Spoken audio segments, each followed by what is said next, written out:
Всем доброго времени суток. Вот начал кладку камина.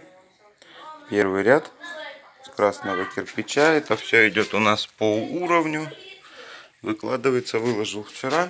Сутки он сохнет ряд. Кирпич предварительно замачиваем. Что нам понадобится вообще?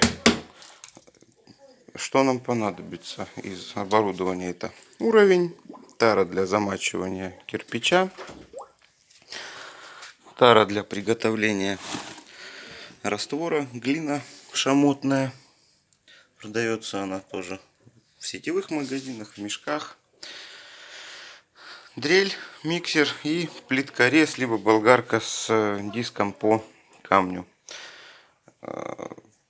Процесс такой достаточно долгий, затяжный, потому что глину готовим, ее замешиваем, она стоять должна по инструкции часа 2-3 закисать. Ну и кирпич мы тоже замачиваем. То есть вот сложил я его, бочечка такая, вон он булькает, воздух выходит, напитывается водой кирпич.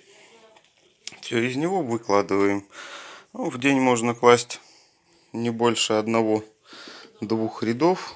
Так что буду выкладывать, рассказывать про каждый ряд отдельно. Этот самый простой, все полные кирпичи, размер квадрата 1,20 на 1,20 м. Проект взят из интернета, он находится в общем доступе, называется камин Аннушка. Вот, так что буду делать каждый день видео, выкладывать, рассказывать конкретно какие-то нюансы, может быть, есть, может, какие-то неточности в чертежах. Обо всем скажу. Все, всем пока.